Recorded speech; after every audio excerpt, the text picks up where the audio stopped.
Makorokoto kunyati family vakavaka shop yavo nebhawa yakazoitwa official opening nezuro. Vari kuti mari iyi hapana munhu akavadonetera, imari yavakasevha kubva muna May up to present kuFacebook. Vakazoblessawo vabereki vavo nemafoni matsva, zvese zviri kuendeka. Ukuwo they partnered with Bruno Furnitures vachibva vanzi imba yese iri kuzozadzwa, furniture iri kubva nepaHarare. Welcome back to your channel. Please don't forget to like and subscribe. When Jesus says yes, no one can say no. Yellow guys family zvaita sevari kutamba. Vanhu vazhinji tichiuya pano tichitaura kuti kosei vachiramba vongopfeka wani hembe mainyati iya yellow neimwe iya ina mavara anodzika pasi, asi vanga vane muono guys. Vakati munhamo yatabuda iyi hatisi kuzombofa takadzokerako. So they managed to build a beautiful shop kuchitenderano kunyazura.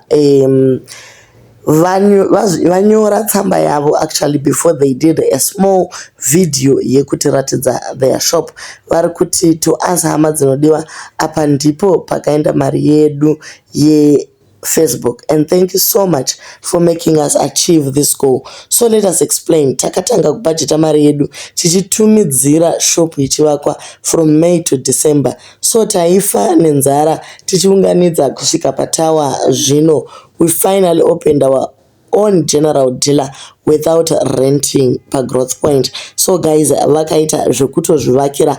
Isusu tinoda kutenda zvikuru vabereki vevana ava who saw the project from its inception kusvika yapera, mari ichitumirwa pasina kubirana kuri pazviri. Ukuwo guys, musha wamira, makete naiswa, Bruno ari kuuya kuzoisa yese furniture. Uchagodei guys kana zvinhu zvichidaro.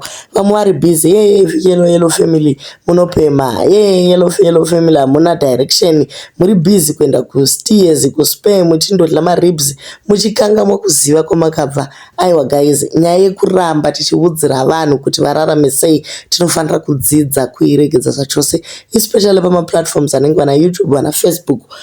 Pane vanhu vakawandisa vanofunga kuti ivo vanoziva. Ukazobvunza kuti what did you achieve iwe wacho, hapana. Pamwe pacho vanhu vanoda kucompare. Vana taiti vatenga BM vazotenga Benz, chino chadai so chino chadai. Guys, it's not about comparing people. Ivo vane muono wavo, vakakurira kumusha, vanoona kuti general dealer anodhila sei, and it has always been a dream. It is a good investment. So vakaita zvinoenderana navo. Guys, if you work hard and pray hard, take some risks, step out of your zone, complain less, take action, say no to fear, be courageous, and never doubt your dream. And unogona kungosvika pane nyati family apa. Uko Bruno Furnitures yabva yati pazodzo rakadai iri guys, aiwa hatisariri. So nyati announced also kuti we welcome Bruno Furnitures on board. Tichange tichishanda tese, asi Bruno vati ivo ngatitangei tambozadza imba iyo tinonzwa nekufara. Bruno Furnitures, we love you so much and tiri kufara kushanda nemi. Thank you so much. So guys, Bruno Furnitures kuvanhu iko zvino chero manamatiro edu achinja guys. Takuti kuna Mwari waIsaka, Mwari waJacob, Mwari wenyati family, Mwari anopindura guys. This was your year and it's ending well. Tichitanga gore guys, vanhu vanga vari mumukuku kuti naya kuchipinda muchando, mwana achikosora, asi ndo zvinoita nyasha.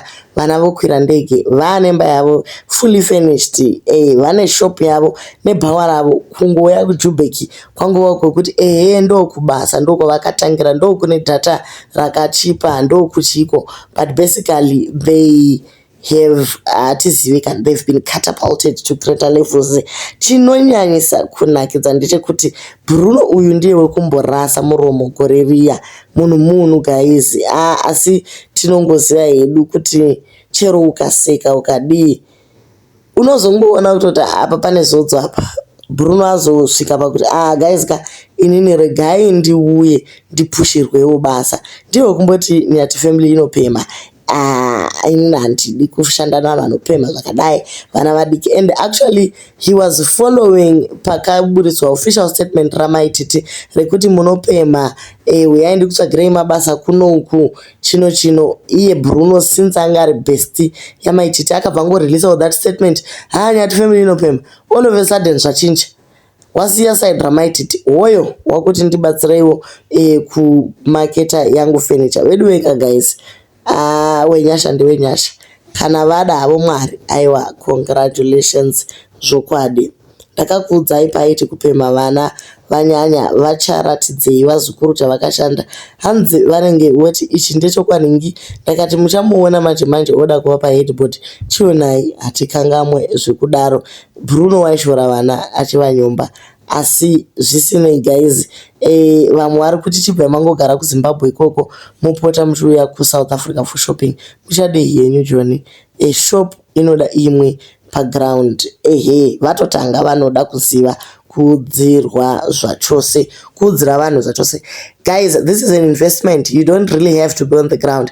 The fact that they managed to build this place vachitumira mari pasiko and pane whoever was seeing that project anogona kungovaitira management yeshop yavo. Musakangamo guys, we fell in love with the lifestyle they had in South Africa. Izvo kuti vachinogara kumusha izvo rangovawo drama guys. Vanopota vachienda kumaholiday, vanopota vachienda kunotarisa investment yavo, vanopota vachiita zvinovaitira, but for now vari right vari kuSouth Africa ikoko. Isusu ndizvo zvatiri kuda. Zvimwe wezvo hamene kuti vanhu vakuda kuti zviite sei.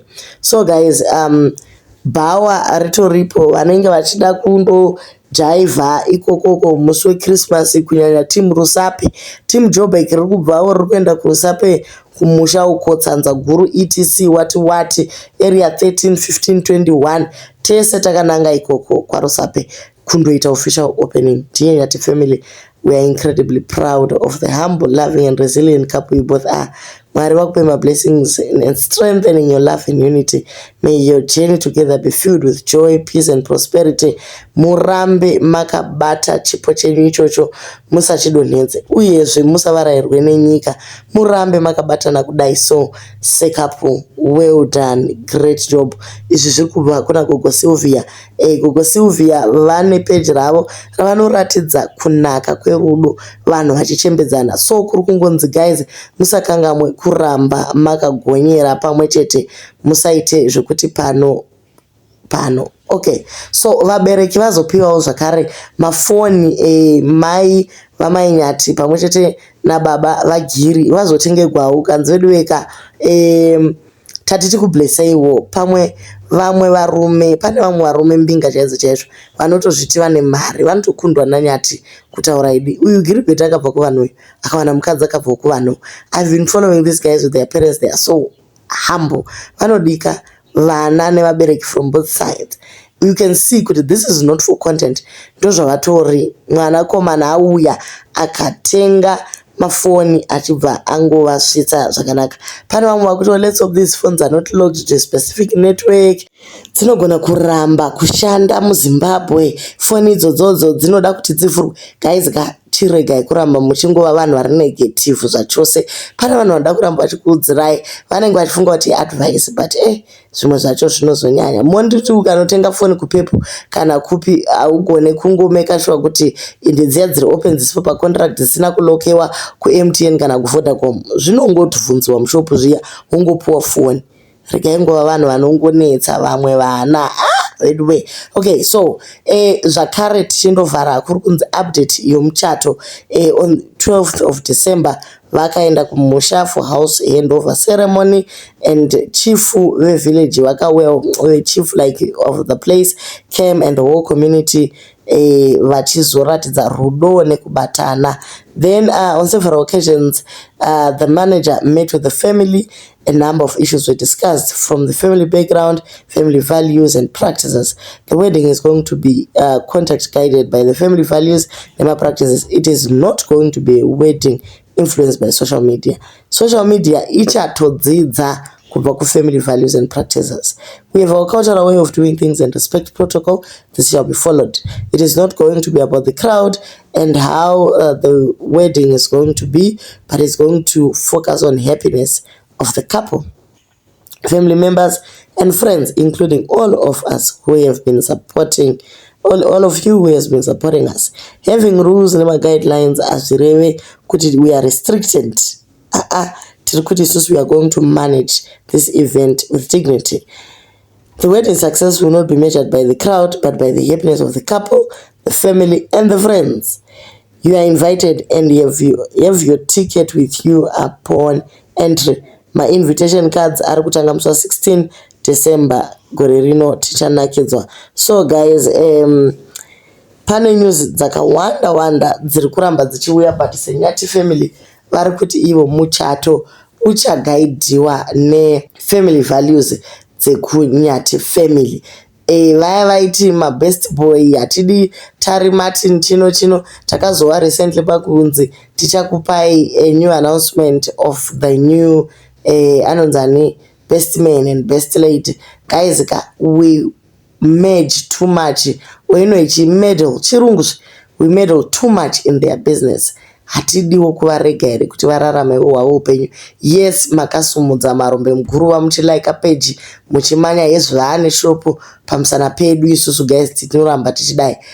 But pane time yekuti tichivaregera vararame upenyu hwavo nenzira yavanoda. Aiwa, hatidi kudaro. We want to be involved. Since vakashare life yavo nesu, tinoda kuramba tichingoenderera mberi tichingova. So guys, ndo update yedu yeNyati family yatinayo, vabudirirawo kuti vagone kuva independent. Chero vakarega kupema, hazvichina basa, vakugona kuzvimirira. Chatinongotaura ndechekuti make sure kuti hamubhuroki kumusha ikoko. Tinozoti after 1-2 years tozongoona rangova dangwaza zishopu riya makurendesa munhu $30 pamwedzi. Zvakaoma guys. Panongochinjawo currency mochinja nayo, panongoitika chakati muchingoendawo makadaro and go with the flow. Mwari vekudenga vacharamba vachingokusesekedza vachikutungamirirai sezvavanga vachingoita kumashure. Thank you guys for watching. Do leave your comments on what you think about nyaya yedu yaNhasi.